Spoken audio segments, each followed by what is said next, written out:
What up, Hoof listeners? Welcome to week 14 of the NFL. Coming off the bye week, the Bills are back in business. Got to win them all, folks. Got to win them all. Got to keep us engaged, keep us excited. How do you think this plays out for real, though? Like, I was talking to some friends at work earlier. It feels like the Bills are going to win every game up until the Miami game. And as you said last week, they could either win the division. Let's assume Miami loses a few games. They got Dallas, Baltimore as well. Sure. So the division comes down to that game. That The would, Bills win. They win the division home playoff game. If they lose, they don't make the playoffs. yeah, that would suck. Why does would that really feel suck. like the ultimate Bills opportunity? Let's keep our fans engaged, people buying tickets all the way up until all the way down to the and last then we're going to minute. start our off season early. The refs throw a pass interference flag and the Dolphins kick a field goal.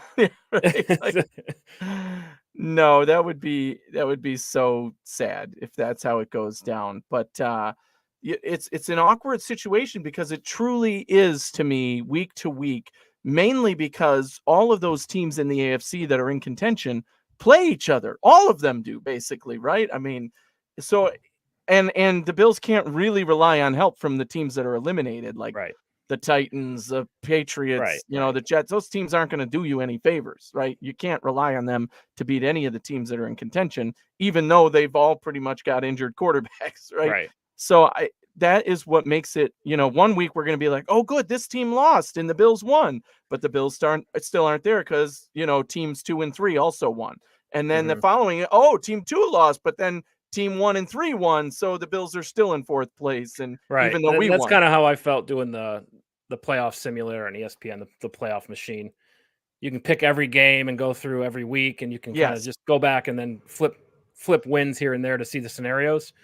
And like, there's so many teams in the hunt for these wild card spots in the AFC, and they all play each other, like you said. The problem with that is, some teams are going to lose, but then some are going to win, and they all have tiebreakers over the Bills. So it's correct. It's kind of difficult to get Buffalo in to the playoffs. 10-7 is a lot easier. 11-6 is sure thing. Exactly. Right? That's why the 5-0 is the goal, because if you go 4-1 and those teams go 2 and 3, they still beat you, right? Like it's sad that's how it's going to come down to some of these, right? I mean, most of those teams will probably go at least 2 and 3 down this stretch. If they go 3 and 2 and the Bills go, so yeah, technically if they go 3 and 2 and the Bills go 4 and 1, we'd be tied, and they would have the tiebreaker most likely. So then the AFC NFC thing comes into play. Like, if you lose to Dallas, it's a little different if you lose to Kansas City, right? Kansas City will count negatively. It'll impact your playoff hunt. Dallas, not so much. Obviously the loss, but as far as the AFC record, it won't matter, when it comes down to tiebreakers. So it does feel like the type of scenario where the Bills are going to be 4-0 going into the last game against Miami. And why do we always end up in that scenario? But I feel good about that too, because obviously the Bills play well against Miami, and that game would be in Miami, which is fine. I think we play well there too. Last year we lost to them in September when it was 120 degrees on the field. I was at that game. So that was, just bad scenario. And we still almost won that game. And even this year, we saw that they're playing out of their boots and we're not playing that well, and we still kick their butts. So I would feel good about having the opportunity after going 4-0. That means we've got a lot of momentum going into that last week against Miami. But it's truly one game at a time. And if you lose one of these games, then you're seriously needing some help, even if it's Dallas or whatever, Kansas City. I mean, any of these games, you lose one before the end of the year and you're going to be in serious trouble. So, I mean, it's not even about watching the scoreboard at that time. It's going to be about now the permutations have to add up to these 3 combinations that are almost impossible. So, they're taking it 1 week at a time, and that's the only way you can do it now, right? Your fate is out of your hands in a lot of ways. If you go 5-0, I think your fate is in your hands, but you don't want to be in a scenario where you can't slip at all. And that's where the Bills find themselves. Yeah. And it's back against the wall. I mean, it's bad right now. Like, yeah, they've been in this scenario before, but I don't know if they've been this far down at 6-6. We've seen them, be 500 and overcome that, make the playoffs. But man, 10th in the AFC, that's a huge hill to climb. Yeah. It's kind of uncharted territory in the the Sean McDermott era, at least since Josh Allen's rookie year. They did miss the playoffs 1 year, right? But yeah, it'll be fun to watch. Every game will be exciting. And I think what's difficult about it is the Bills are good enough to beat all these teams. Exactly. Kind of the difference for people when you're picking, who actually ends up in the wild card spot. Well, Buffalo has the quarterback, and we've seen them when they play well, they can beat any team in the NFL, and that's kind of the weird thing about it, right? And going back and looking at some of their losses, okay, Jacksonville's a good team, right? At the time, you thought you were better, but no, they're a little better than we thought. Denver, they're a little better than we thought, right? They won 5 games in a row. They're definitely in contention. So, there's a lot of learning going on in the regular season. But still, like, New England should have had that one. The first game against the Jets should have had that one. And we'll talk about that all the way up until next season if the Bills miss the playoffs. Exactly, yeah. Make the playoffs, it's all erased, and we won't even mention it, right? So, anyway, let's touch on the Thursday night game coming up here shortly. About, half hour or so. New England Patriots at the Pittsburgh Steelers. New England plus 5.5. Steelers, big game for them, right? They're 7-5. They're sitting at that 5 spot in the wild card. First team in the wild card. Backup quarterback playing. Both of them. That's challenging. I mean, well, New England started the season with a backup, right? So, I would argue that. But now Zappy isn't exactly the better option. Not much exciting to say about this game. The most exciting thing I could say about this game is the under set at 30, and I would be surprised if either of these teams in the next 2 weeks combined for 30 points. So I would bet the under at this point, and it's 2 unremarkable teams playing an unremarkable game. But the shocking thing is the Steelers are still in the playoffs, right? And they're the likely team of these two to win this game. It's mind-blowing, right? Obviously, it would help the Bills if the New England Patriots beat the Steelers. But the odds of that happening are not very good, right? And New England's getting 5.5 points in this game. So I picked New England with the points again because likely this is going to end up being a 3-point game or a 6-point game max, but I really think it's going to end up being more like 3-10 or something, right? 3 max. Right, so it's 2 good defenses. 6-7 it is not going to surprise me. It's exactly 2 teams that are built on their defenses to begin with, 2 teams who can't buy a vowel on offense, right? I mean, you can't get a yard with either of these 2 teams right now, right? So I'm not expecting anything pretty unless one of the defenses super collapses and gets tired in the fourth quarter and starts giving up chunks of running plays, which I just don't see that happening. That's kind of the difference, though, is the Steelers have been better running the ball. They're still not good at it, right? I think both these quarterbacks, Bailey Zappi, Mitch Trubisky, they're going to make some mistakes. So really, whoever's defense can score first would likely win the game, right? But the Patriots, I think they run the ball more. Like, we know Zappy's pretty limited. They've seen enough sample size on him to say, okay, don't throw the ball, right? Mm-hmm.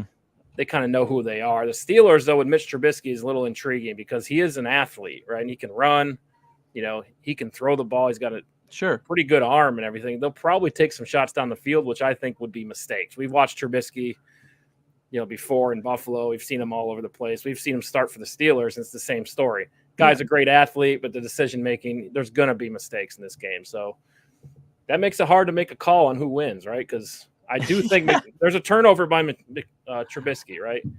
Probably, likely. Yes, exactly. And New England's pretty good at getting the ball. So, I mean, it's just a matter of which team is going to capitalize at the moment they're given an opportunity to do so, right? That's what I feel like. If there's in the fourth quarter, you turn it over in the red zone, it leads to a field goal, that's the game, right? That's going to be what ends it. It's not going to be some, I'm not expecting like, a pick 6 is what decides it, or a 70-yard touchdown drive.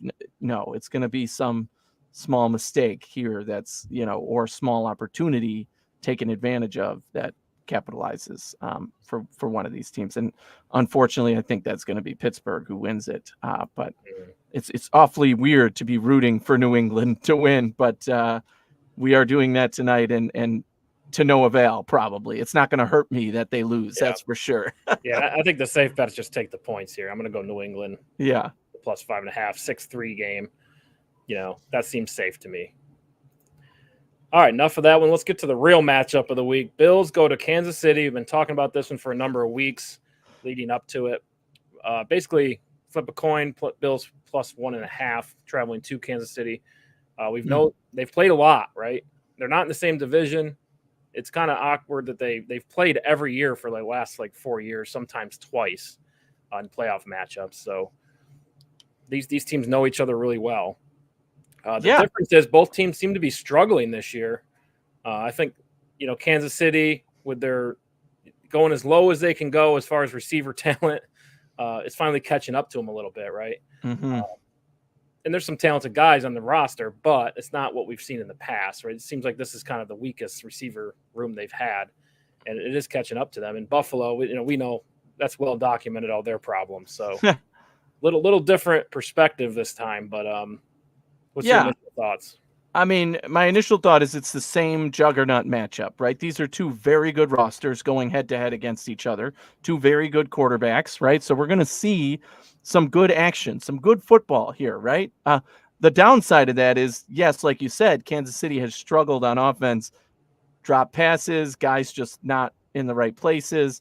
That's a hard thing to deal with when you have all the talent in the world at quarterback and your team's not able to execute. But so they're going to be good to get theirs, right? They're going to get yardage. They're going to make plays. It's going to happen. You have to be able to counterpunch that with your offense. Now, the Bills are coming in very strong on offense, which is a little different, right? So Kansas City, very weak on offense right now, at least coming into this game. The Bills, very strong over the last 2 games with Brady, scoring points, putting things on the board, driving down the field. They still are making mistakes, and it's not about the turnovers like the national media wants to talk about, but just like not finishing on drives, not getting enough touchdowns, not making that third down play to put you in field goal range and ending up punting in a bad situation, right? There's still improvement to be had by the Buffalo Bills offense, and that's saying something, seeing as how they've scored 30-plus points 2 weeks in a row. So the Bills offense, I trust for sure, is going to get theirs. Kansas City has been, again, coming in on a downslope. Their offense, it's hard to figure out what's going to happen there, right? Those guys just have to figure it out. You can't just, okay, look, run the route you're supposed to run, catch the ball, get open when you're supposed to get open, right?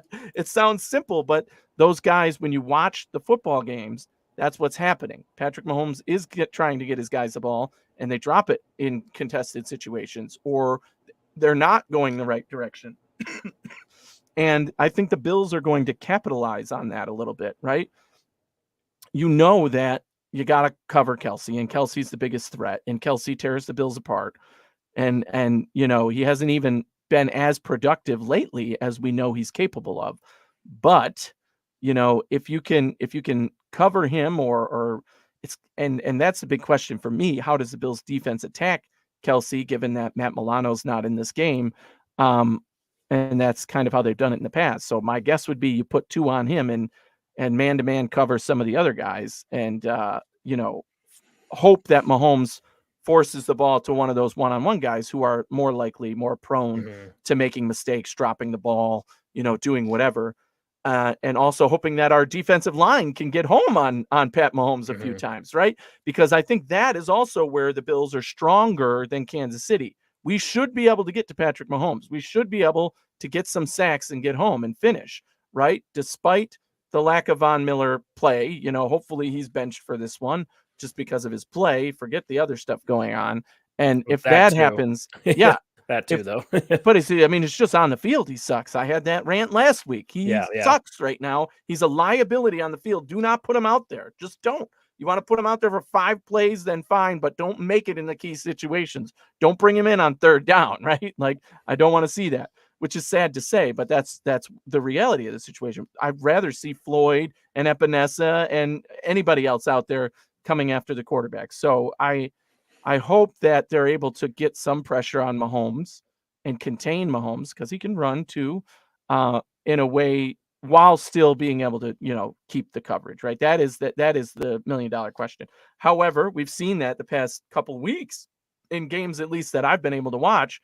That Green Bay game was miraculous. I mean, I was watching the whole thing like, this Kansas City team doesn't even look like a playoff team right now. I mean, Right. they look beatable everywhere. If Green Bay can do this, imagine what Josh Allen's going to do to them. Tear it up. And there were a couple times where I felt like Love could have run, and he's not a running quarterback, but Josh Allen will take off and truck a guy and score, right? Yeah. So I do think that their defense is going to be in a bad situation, Kansas City's. And No, their they're banged offense, up, right? Middle linebackers hurt, Tranquil. yes. One of their safeties got hurt. Looks like that was Yes. pretty serious. Taken off in the cart there. So yeah, that hurts you. We know that firsthand, right? When your key guys go out, Right. It has an impact on the defense, right? And the Kansas City defense has been top 3 most of the year as far as yards allowed, right? They've been pretty good.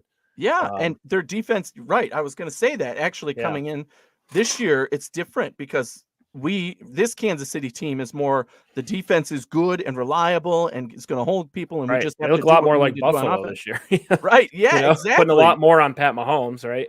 Yes. You know, And now it's tough because they don't have the talent to catch the ball. I mean, some of these guys are young, right? Rashid Rice, he's going to be a good receiver in the He looks pretty NFL, good, yeah. but he's just a young kid, right? He's going to be prone to making mistakes. You can't rely on him to be your number 1 wide receiver, right? Like that's a lot to ask. And again, it's like looking in the mirror a little bit because, you know, Velquez Scandling? If he catches a ball, their record's better. We're not having this conversation, right? We've seen that with Buffalo numerous times. Receiver drops the ball in a key moment, last drive, something like that. That just seems to be what's going on with Kansas City this year. And he's a veteran. He's got no excuse. But that's the difference. Like, it's the difference between great receivers like a Diggs or a Tyreek Hill and then the average group, right? There's just more mistakes in key moments, and those great players they make those plays in good moments. And it's so hard to find those guys. Mm-hmm. So I think when you have them, I mean, you got to keep them. It seems like Kansas City didn't. You can't replace Tyreek Hill, but they didn't really try either, right? Correct. And their run game has been pretty decent with Pacheco. However, he's banged up as well. I'm not sure. He didn't practice on Thursday. Today we're recording. We don't know the status going into Friday, but not looking good when you don't practice on Thursday, right? And that's the same for the other guys you mentioned, the safety Cook, the linebacker Tranquil. He is probably not going to play. He's still in concussion protocol, did not practice today. And then they have an offensive tackle, Smith, who's injured, a neck injury. So he still has not practiced. That's going to make that offensive line even more vulnerable. I think, and at their weak positions, the tackle positions, we know that Kansas City's pretty strong on the inside of the offensive line. Right. So attacking them from the outside might be key. But overall, health-wise, the Bills are actually coming off the bye, right? Which is always a good place to be. Mm-hmm. Sean McDermott's 6-0 coming off the bye. Although the team, it's always been like a sketchy kind of game where you're like, this team should look better coming off a bye. Right. Well, it's a little sloppy after a bye, right? Exactly. But they're healthy, right? Everybody on the roster who's not on the IR, including guys they just opened the window for, practiced in full today, right? So I think the guys we had, Dawson Knox, right, was on the IR. He's now off. Or at least his 21-day window is open, so he's practicing in full now. You've got does he play this weekend, or does he wait a week? I think they wait. I don't think they start him yet. I would be surprised if they take him off and put him on the active roster, unless they think he's truly 100% and he can go out there and block and be ready to go. Because he hasn't been out. He's been out like 8 weeks. He's been something 6 weeks. Yeah, 6 weeks. I think it's been. So that's still a lot, right? And same with Kaiir Elam, who's now technically off, or his 21-day window is open. I don't expect that he will be active on Sunday either, just because it's not a position where he was playing well and the depth isn't there or something, right? He can take his time to come back and be ready to go. But otherwise, I mean, even with those two guys, everybody who was on the injury report is now healthy, or at least a full participant in practice, right? So that's a great thing to see coming into this game for the Buffalo Bills. Hopefully they play crisp and not like they've been sleeping for the last week. I thought this was a favorable matchup for Buffalo all season long. I've been saying that, right? I think Kansas City is a favorable matchup. I think Dallas is a very favorable matchup. The Eagles was the one I was worried about because they are good on both sides of the ball. Say that. And we could have beat them, but we lost. So these next couple are so key, and it's the ball is in our court. Everything on paper to me favors the Bills, and the line shows that, right? -3 at home always. So Kansas City would be -3. In this game, the line has moved. I bet it early in the week when it was still +3.5. Thank God, because I'm like 3.5. Heck yeah, I think the Bills are going to win +3.5. So now it's gone down to 1.5, which is really a 2-point swing in the favor of the Bills because it's not a Kansas City. And the Chiefs are banged up, right? Injury reports coming out. Correct. You're starting to get like, okay, this you don't know. likely Pacheco's not going to play. Right. Pacheco's been a key piece of their offense these past few weeks when the wide receivers haven't been doing their job. And now we don't know what his status is. That's huge. Plus, everybody else who's banged up. So it's certainly affecting the game as well. And obviously you don't know until game time who's active and who's not. But still seems to be the line has moved toward Buffalo. I don't think we'll end up being favorites, but a 1.5 point line is pretty much neutral. Yeah, I would agree. And we could talk about Kansas City being banged up all day. As long as Pat Mahomes is there, Kelsey's healthy. I mean, they're going to be fine. It's going to be score after score after score. It just feels like one of those games. Kansas City, how often have they lost 2 games in a row the past 4 or 5 seasons? Right. This is not like many. 2 bulls crashing into each other. Yeah. It's home for Kansas City, so they got the fans on their side. They'll be able to communicate a lot better than Buffalo. It's a big advantage in Kansas City, especially. It is. So, I mean, I'm worried. I ain't gonna lie. But you should be worried when you play Kansas Absolutely, City. They're the NFL standard at this point. And it's going to be a lot of fun, though, for sure. I think the bigger reason to worry is there's no wiggle room, right? You can't be like we did versus the Eagles. Like, wow, we played a really good game. We made a few mistakes. The refs, okay. You let that happen. You lost already. You don't deserve to win. I don't care if you win. Like you cannot put yourself in that situation. You have to come out and play your best football on both sides of the ball and hope you don't get beat, right? And not get beat because your life is on the line here. Your season is on the line, really. And you have to know that. And I think those players do. And again, the matchup itself, I'm not as worried about. I see a lot of favorable things. And I'm like, okay, all these guys have to do is go out there and play 75% in my mind, and they'll be able to win, right? So hopefully on offense, it's a little better than that because those guys are really starting to click now. And Joe Brady just had a whole week to kind of implement what he wants to do and look at things and say, this is working for us under me. This isn't, which I also like. I think we're going to see a little more of the electric kind of offense that Joe Brady wants to run in this game, right? And maybe that means running the ball more in situations when you wouldn't expect them to or something. I can't say, I'm not saying the play calling is going to be, pass and touchdowns all the time, but that this is going to be a better reflection. Right, you're going to see a little more customization to towards who Joe Brady is as a play caller. Yes. Which is interesting, right? It's the Carolina years, he kind of got, kind of thrown to the fire there. So you didn't get to see a large sample size. But the LSU, I mean, with Joe Burrow and that elite team, Justin Jefferson on that, I mean, it'd be interesting. That was a down the field offense, right? They threw the ball a lot for good reason. They just were so much more dominant that year. It's arguably the best year of college football ever. So it'd be interesting to see if he can bring some of that, some of those schemes from college to the NFL. Because you got the quarterback that can do those things, right? And I know it's a lot different. It's not going to be, easy, but will we see him try to do some of those types of things, right? That'll be really interesting to see. Yeah, and I'm looking forward to that because, again, we've seen over these past 2 weeks, just with him at the helm, the offense is different, right? 30-plus points a week, looks a lot more efficient. The guys look like they're actually, especially Josh Allen, energized. Right. And that matters. That matters. And sometimes that's, when you just make a change, it wakes everybody up, right? And I think that's, criticize Sean McDermott all you want, but it's turning out to be a good move. This team needed juice, right? And he didn't hesitate, right? Like you saw the Steelers, waited so long to fire their coordinator. I feel like, as soon as the team struggled, McDermott was on it after 3 weeks. I mean, there's some value there, right? Yes. Well, still the story's still being told, so we don't know. But so far from what we've seen, this team does have a lot more juice on offense. For Kansas City, though, they're 8-4. Denver Broncos are 6-6. If Kansas City loses, this will be 8-5. Broncos win, they're 7-6. They're only one game back, right? So now you have a team on your tail. Mm-hmm.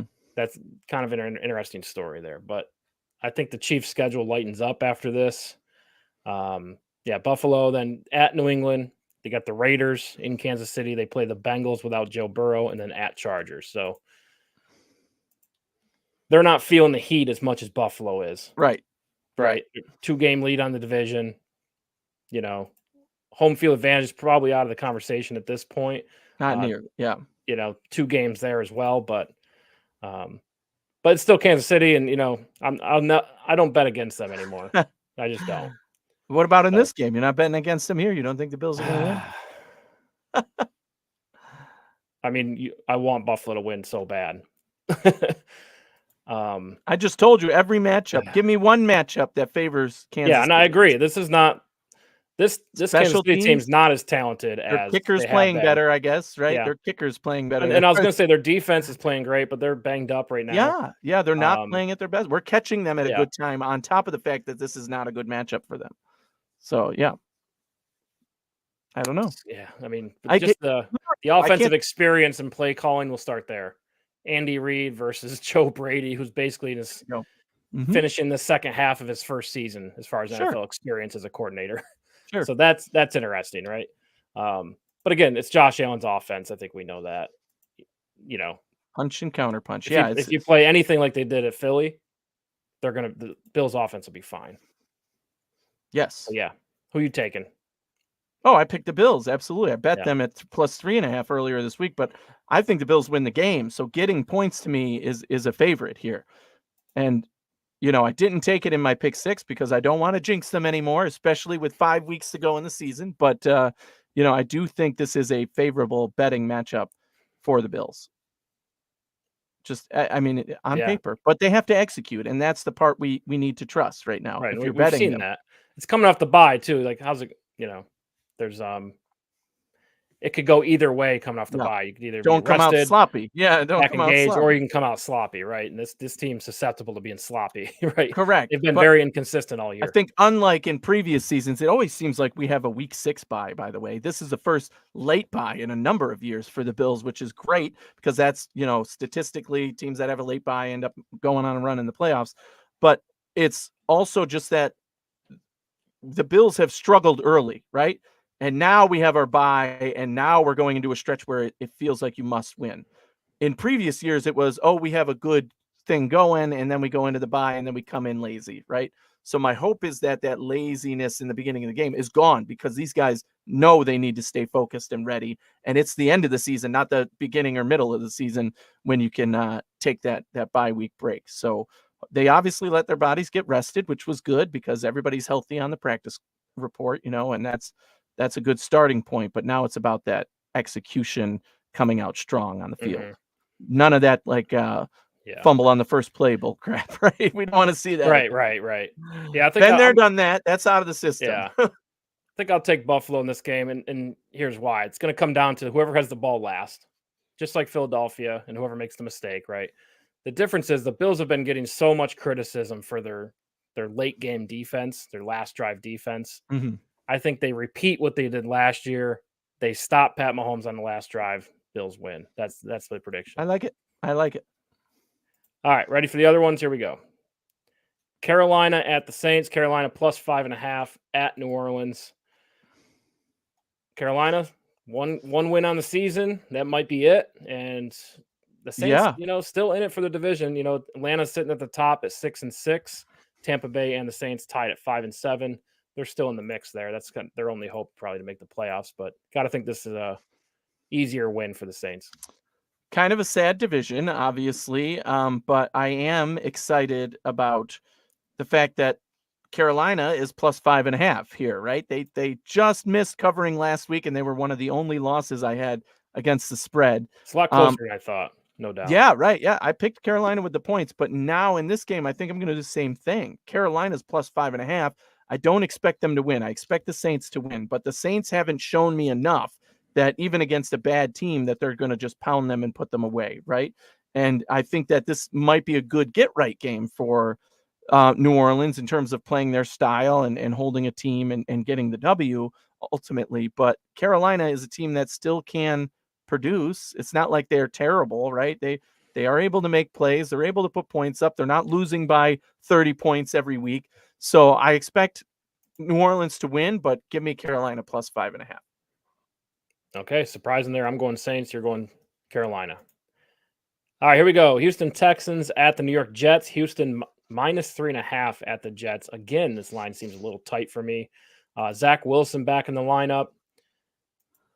And even with the rookie quarterback, CJ Stroud, there's a huge disparity at quarterback play in this game. CJ Stroud has been playing great. Zach Wilson, we've seen him fail numerous times. So much he got benched for a guy who got cut. Twice. And now he's back. So it's, it just seems like the story's over. Jets offense is just, it's going to be one of the biggest plunders in history because their defense was so good early in the season. Mm-hmm. The roster's so talented, but you couldn't get the quarterback position right. And you didn't fix it fast enough. So here we go. Season wasted. Who are you picking in this one? Well, obviously, I mean, I'm Houston's my team, man. The Texans minus 3.5. I expect them. I actually bet this game when it was minus 5.5 earlier in the week because I'm like, they'll win by a touchdown. So this one went the opposite way. It's now minus 3.5, and I'm like, great, I'll bet it again because I do think the Texans are a good enough team all the way around. The Jets defense is good to hold or stop teams, but the Texans team is just good enough all the way around to get points on the board one way or another. Field goals, a touchdown here or there, that's all they're going to need. I expect their defense is also underrated. Houston's defense is playing great too. And the Jets on offense, as you've said, are basically inept. So I would absolutely take Houston minus 3.5. And if not more, I expect them to win by a touchdown. So I have it bet for both of those. Give me Houston all the way. Houston has a lot of urgency, right? They're the first team out of the wild card. There's a 4-way tie at 7-5. They're at the bottom of that. However, Cleveland plays Jacksonville, right? So if Houston get this win, they're if the Jaguars lose, they're tied for the division. I think the Jaguars still have the head-to-head there, but they'll be neck and neck for the division. And if the Browns lose, well, if they win, if the Texans win, they'll be in the playoffs, right? So a lot riding on this game for Houston. So we'll see how they show up, but I expect them to win. All right, LA Rams at the Baltimore Ravens. Pretty good sneaky matchup here. Rams are plus 7.5 at Baltimore. Seems a little steep. I know the Rams have been playing pretty good as of late. They're currently second in the AFC West. Baltimore coming off the bye week. We're in a really good spot, right? Number 1 seed in sight. Yeah, especially with all the injuries, right? They sat it out and they actually got better in a lot of ways, or outlook was better in a lot of ways. I won't say they got better, but however, I agree. The Rams are a hot team coming in, right? They're able to put points on the board. They've gotten healthier as the year has gone on here. They're still not a super contending roster, but they could sneak into the playoffs. And this game is one of those keys where that the Rams know that they need to win some of these tough games. And the Ravens are the better team. I expect the Ravens to win, but maybe by 3 or 4. I could see the score being 24-20 or something like that. So I'm taking the Rams plus 7.5, but give me Baltimore to ultimately win the game. Yeah, I do think this line's a little high here. I'm going to agree with you. I'm going to take Baltimore to win at home in a close one, 23-20. Feels right to me. But Rams won 3 in a row, and they look like Sean McVay's just making subpar roster good, and that's what's going on. This is a tough matchup for them with the Baltimore defense, though. This will be the best defense they faced. I mean, they did play San Francisco, but I just think Baltimore's defense is the best in the league. All right, Colts at Bengals, the battle of the backups. Indianapolis plus 1.5 at Cincinnati. Colts sitting at the 7th seed of the wild card right now, and Cincinnati looks like they're 9th in the AFC. This would be a big win for Cincinnati. They'd be back in the conversation for the playoffs.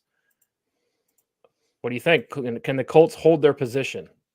I don't think so. Even with a backup quarterback, I think that Cincy has proven they can hang in games, right? And Indy, as we've discussed week in and week out now, They're just like consistent. They don't care who's out there. They score 24 points. They give up 23. They win the game, right? That's what their MO has been this season, it seems.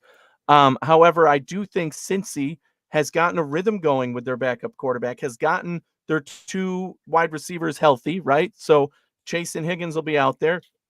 They have a run game that they can rely on. The Indy does not have a run game they can rely on. Their running back is injured. Their star player is injured. Their wide receivers have been a little bit productive, but Gardner Minshew and them, it's just a bad matchup offensively and defensively. I just think that the Bengals have a stout defense that is still going to do its job out there. So everything to me is favoring Cincinnati in this one. I have to pick Cincy with the -1.5. But Indy, man, they just find ways to win it. And this is another one where I'm like, please just beat them, because they do not deserve to be there, but they are, right? Yeah, and they're on a 4-game winning streak right now. And crazy. All these are not contenders, though.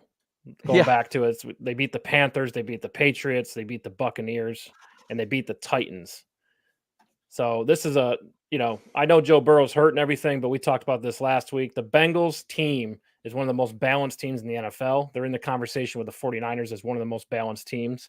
Their defense is stout. They've won a lot of games this year based on defensive plays alone. And Joe Mixon can run the football, and they're giving him the ball a lot more, and he looked great last week. So, I like the Bengals in this one. Mm-hmm.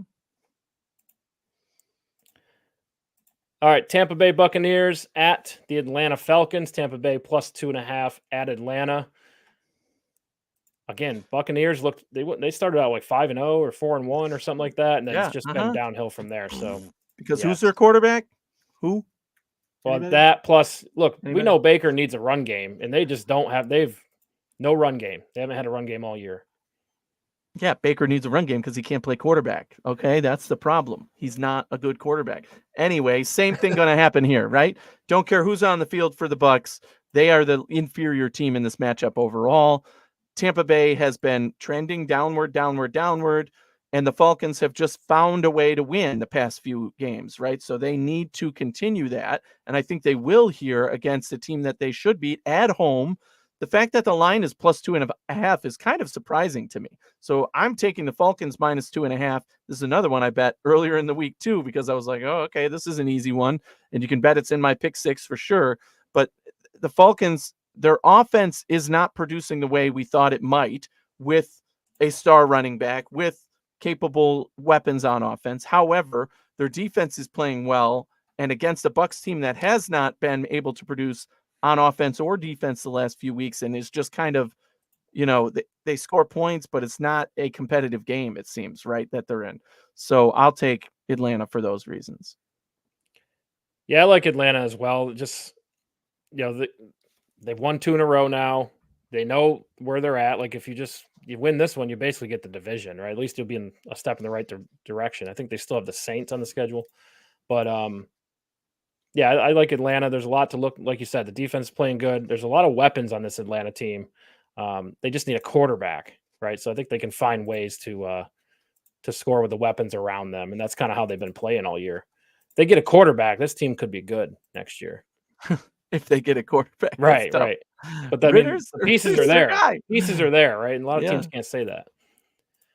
Ritter's their guy. I mean, well, I don't know. That's who they drafted. Once,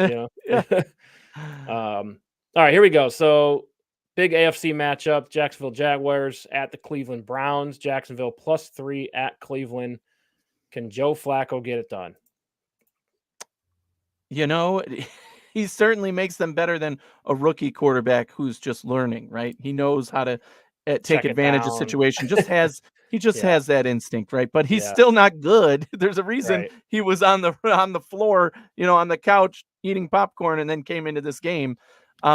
Jacksonville, however, I do think has a balanced enough roster to score points against the Cleveland defense, right?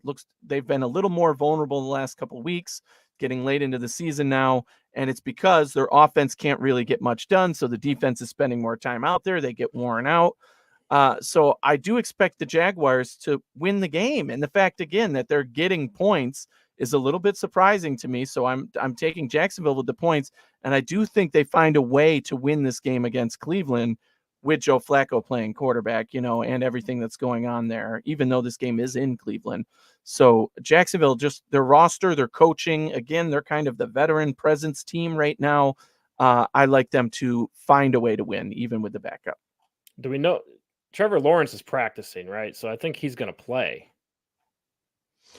Is he with the ankle injury? I have not heard an update on that. He's marked as limited, and we know that teams like put this stuff out just to strategize, so the defense will plan for him to play and kind of split their attention. Well, if that's the case, I'm definitely glad I bet this one with +3 early in the week, because that'll shift quick. That'll be more like a minus. Well, I think 7. If Lawrence plays, I would take the Jaguars. Definitely. And Joe Flacco, I understand there's lots of experience there, but the game has changed so much since when his glory days. He's not mobile at all. No, right? No. You've got to be mobile in today's NFL. Yes. Especially against the Jaguars defense with Josh Allen and Chase On and company, right? So I'm going to take Jacksonville to win on the road in this one. Yeah. All right. Detroit Lions at the Chicago Bears. Detroit number 3, top of the division in the NFC North. They're 9-3, tied with the San Francisco 49ers. And we know Eagles are traveling to Dallas, right? So the Lions win this one. They're in the mix for the number 1 seed. We'll see how it plays out. But that'd be a great story if Detroit got the number 1 seed, right? So, but divisional matchup, you never know. These are always tight games. They know each other, right? So what are you thinking? I think that this is the Lions' opportunity to show that they belong in the conversation, right? Especially with what you just said. These two teams always play each other tough. They're division rivals going back as far as the NFL, right? So it's a tough game, a tough matchup. It's in Chicago. You know you're going to get Chicago's best. However, the Lions are the better team. And I think being punched in the face the last couple of weeks, and, they managed to get a win last week, but they let the team back in. Right now, this week, I feel like they know this is their chance, and they're going to be more balanced on offense.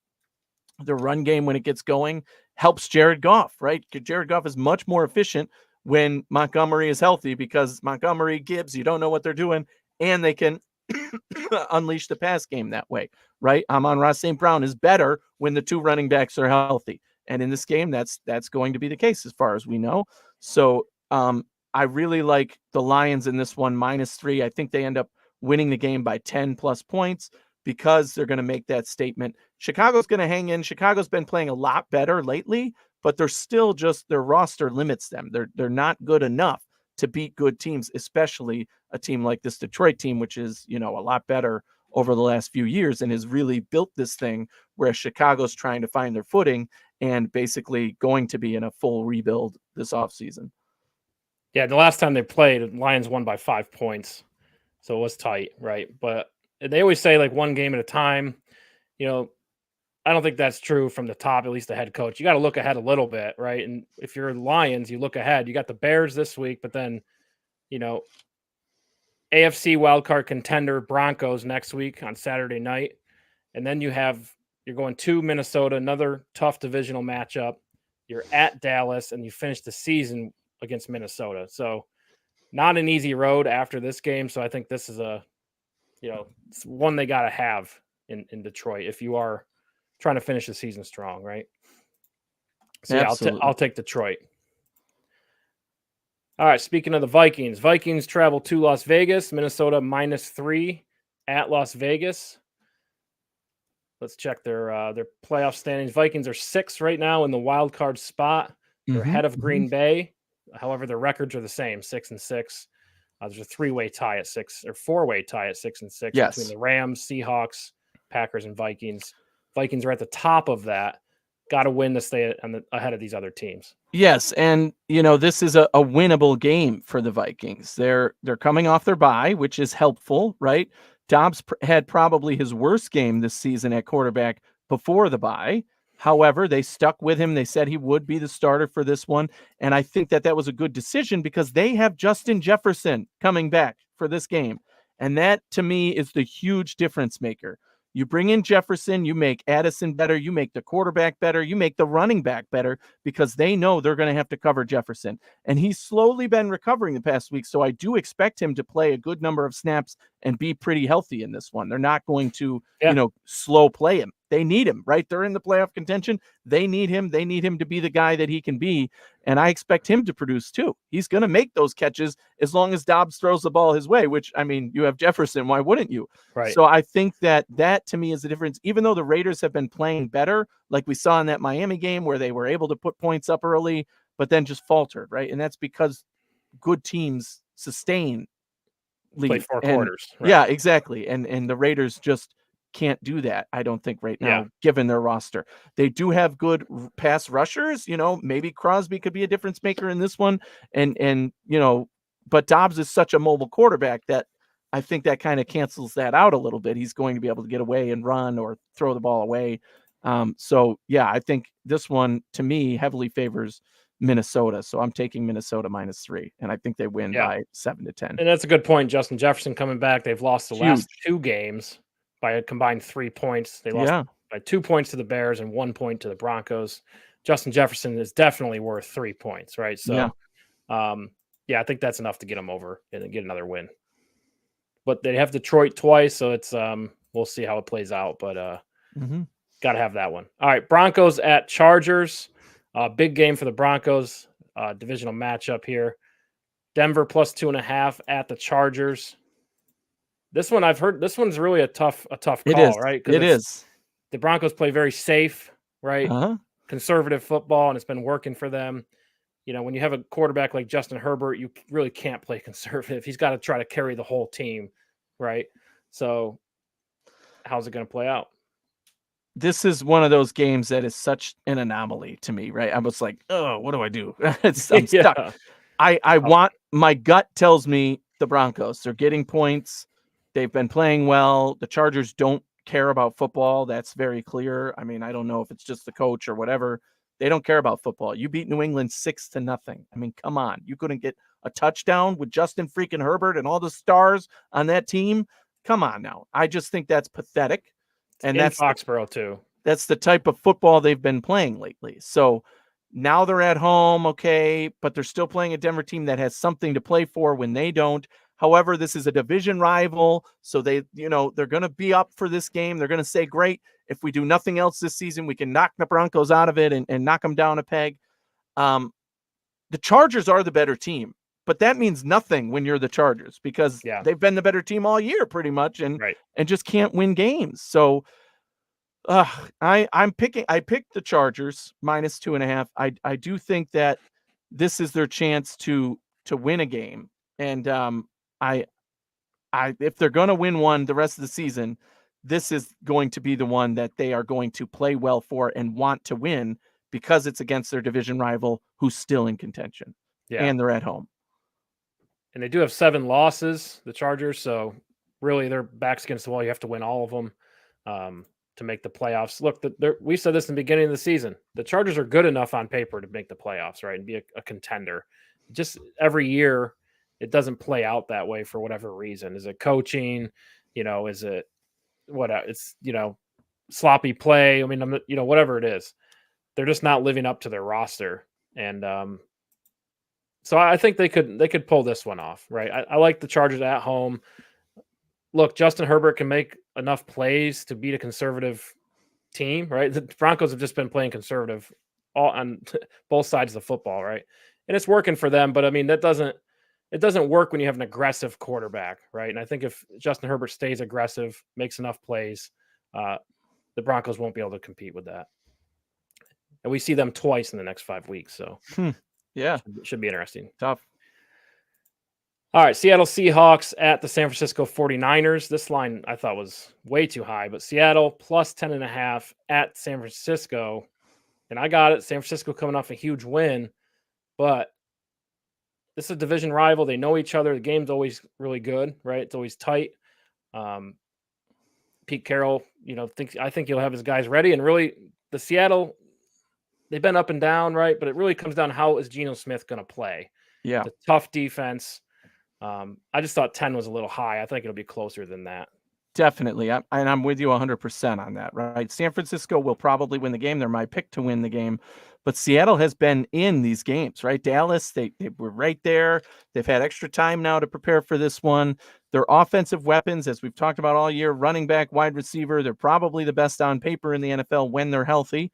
And I'm not sure of the status of, Charbonnet got banged up, their backup running back, and obviously Kenny Walker was out for the last couple games. So I think that'll hold a lot of weight in water, because San Francisco is obviously going to rely on their big time playmakers, Christian McCaffrey, get him going, and when they're ready to try and stop the run, they're going to pass it to their open receivers. So this game should go back and forth and be close in my mind, but San Francisco will end up winning it. So give me Seattle plus 10.5, because that is just too many points in a division rival matchup that is a playoff, has playoff implications. Right. And the 49ers did embarrass the Seahawks early in the season, 31-13. So I think that's something to motivate a team, right? Post that in the locker room, and they'll have this one marked, right? So I think it'll be close. I'll take Seattle with the points here. All right, probably the matchup of the week, NFC East matchup. There's a lot on the line, right? If Dallas has any shot at winning this division, and they do, they have a shot. Got to win this one, right? So it's the Philadelphia Eagles at the Dallas Cowboys. Philadelphia plus 3.5 at Dallas. What we got? It's a very good matchup, right? We saw it on both sides in the first matchup between these two. I tend to think that the Eagles are going to want to bounce back from a tough loss and show that they are still the team to beat in this division. And in my mind, they are the more complete team, right? They just are. Dallas is good on defense, very inconsistent on offense. The Eagles are good on both sides of the ball, hands down, even when guys are injured, right? DeAndre Swift was questionable. He got a little bit injured. He should be healthy for this game. Jalen Hurts, he got banged up in the last game. He should be healthy for this game. Those are the two biggest key factors to me for the Eagles and why I'm comfortable taking them. They're getting points in this game, plus 3.5. Yes, it's in Dallas. That Dallas defense is legit. However, the Eagles have played them before. They know how to do this. They know what to expect. You're going to take your licks, but you're going to capitalize on a few of their mistakes as well. And I just like the ability of the Eagles defense to shut down the Dallas offense a little better. So, I think the Eagles win this game, and the fact that they're getting points leads me to pick them. Yeah, it was a close matchup last time they played, 28-23. And a lot of the same arguments that you made, that Philadelphia is trying to prove they're still the best team. Dallas is trying to get over the hump here, right? That's true. Dallas would be the storyline in the NFC if they were in a different division, right? But you got the best team in the NFL is in their way, and they keep getting it. Happened this season. They lost to them again, right? If you're going to get to where you need to go for Dallas, if you really want to be in the conversation for Super Bowl, you got to win this game. Get over the hump, win the division, make Philadelphia or whoever plays you in the playoffs come to you. This is a good opportunity for them to do that. And I like it. It's all well and good, but I don't think it happens. I don't think it happens. I mean, you could argue these are the top three teams in the NFC. Sure. Absolutely. Oh, I don't think. Right? Yeah, they're both in the top three. So the Lions are there, but they can swing either way, and Dallas do. But again, this matchup head to head favors Philly in every way in my mind. That's why I have to go Philly. Their team's stacked, so the matchup favors them in every game. Very true. That's why I would probably pick them almost in every game this year. But they've been a little in these divisions. They've been a little bit lackadaisical, right? They saw San Francisco beat up on them. They didn't play 4 quarters versus Buffalo. They got saved at the end because Buffalo made mistakes. And you saw that 4 weeks prior to that, they come back in the fourth quarter. They're not playing full four quarters, right? I saw it in Kansas City. They keep bailing themselves out to their credit. Start slow. However, second half adjustments. Yes, but if Dallas comes, it's at home for Dallas. They want this one. If they can play 4 quarters, I just don't trust the Dallas offense. I don't trust Dak Prescott. I don't trust their run game. I just, especially again with Philly being able to stop them, their defense is what they're going to have to rely on to win this game, and we've seen them be capable of that. I think Philly's going to be, because they got punched in the face last game, Dallas is kind of like, crap, now we have to face them, and they're going to be really ready to come out strong when they haven't done that in 4 weeks, basically. Right. It sounds a lot like Kansas City. Yeah, right. All right, 2 more to go here Sunday night. Green Bay at the New York Giants. Green Bay minus 6.5 at the Giants. How are we feeling? Feeling like this is another unfair NFC matchup, meaning that neither of these teams deserves a win, right? Green Bay playing better. They just beat Kansas City. Whoopity-doo-dah day. I still think they're a team with a lot of holes, right? Any team can beat any team on any given Sunday. Green Bay had their day last week.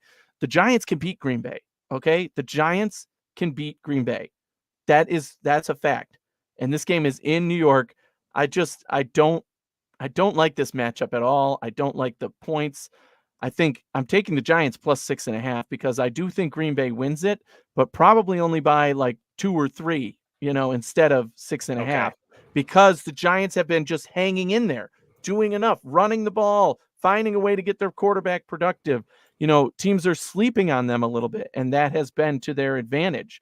And I just don't think Green Bay is that good. I don't think their offense is that good. They have an electric weapon in Watson, but he's up and down healthy. Right. Is he going to be even playing in this game? Right. And they have no one to turn to. I agree with that. Yeah.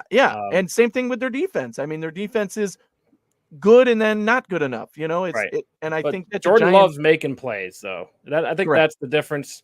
Green Bay's playing pretty conservative, but we saw Jordan Love. We know he had arm talent. It's coming together for him. Like if he can play like he did last week versus Kansas City, he's a tough one to beat, right? Because he can fit the ball into tight windows.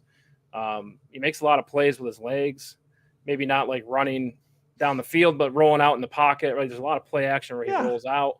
And I do have to backtrack. This is not the Sunday night game. There's a Monday night doubleheader this week. Yes. Eagles at Dallas is the Sunday night game. This is the first matchup of Monday night. Doubleheader. And I got no hope for Tommy DeVito, right? So Manning cast doubleheader as well. Hey, he had 3 touchdowns in his last game. I still think they're capable. I'm telling you, but they're also just a bad roster. So I mean, Green Bay could capitalize, but I'm taking the Giants with the points just because of momentum, and I think Green Bay wins the game. All right, I'll take Green Bay as well. All right, last matchup of the week, Monday night, Tennessee at Miami. Tennessee plus 13.5 going down to Miami. Sad. You can't trust Tennessee, right? And that's the problem here. Miami will win the game. I don't have a question about that. My only hesitation is plus 13.5. Miami has not played like they're beating teams by 13.5 lately. The Titans have been in games, but, not looking like a team that can finish or contend with weapons to the caliber of Miami. So it's a tough one for me to pick. I took Tennessee with the points just because it's such a huge number, and it's always tough when you're dealing with huge numbers. But I expect Miami to win, and probably by 10 points instead of 13.5. Yeah, this one's interesting. Miami beats up. They're a bully, right? They beat up on teams that are lesser than them, right? However, when they play good teams, they get beat up. So that's been the storyline, right? And you could argue they haven't had a lot of opportunities lately to play a good team, right? But this is one, if we're going by that logic, they're going to win by 30. Yeah, could be. So I'll take Miami at home. And I think they have some tough games coming up. Check real quick here. Not until the last 3 weeks of the season. Jets Miami? Next week. Yeah. And it's Dallas, Ravens, Bills to finish the season. So that'll be the real test for them. If they want to maintain the number 1 seed, it's going to be the last 3 weeks of the season. But they can hold on to that spot for 2 more weeks, no doubt. Maybe Baltimore loses a game. Maybe Kansas City loses another game. And Miami's going to be in a great position to get that 1 seed. I tell you what they don't want, the 2 seed. Because if they end up with the 2 seed and the Bills sneak in, you're playing the Bills, baby. And we all know that the Bills have a big advantage against Miami. Yeah. Or you're going to play the Colts, Gardner Minshew. Yeah, you could end up falling in a bucket of crap. Trubisky. Smelling like roses. Yeah. Jake Browning. Yeah, the teams that they pretty much beat up on. Yes. Buffalo doesn't get in. They're sitting pretty. Really, the thing is for Miami, Tua's got to stay healthy. Yes. That's the most important thing. Yes. They're going to be fine if they can maintain that. That's all we got, folks. Thanks for tuning in with us. Looking forward to a great week of football. Getting down to the stretch here, right? It's getting tight. Especially meaningful. For the Bills. Very tight for the Bills, but a lot of teams going to start to see some separation on who's going to make the playoffs, who's not. This is a big week, right? A lot of great matchups when it comes down to that. I was going to say it's not so much the matchups as the meaning behind the matchups, right? There's a lot of backup quarterbacks playing, but there's still a lot on the line for these teams, in this week, and that's what makes for good football, right? Both teams know they need to win, and only one of them's going to, right? So it should mean a lot of close matchups and a lot of good football on the field, and hopefully not a lot of penalties being thrown that change the course of the game forever. So we'll see, although that the refs have just been the worst season of all time here.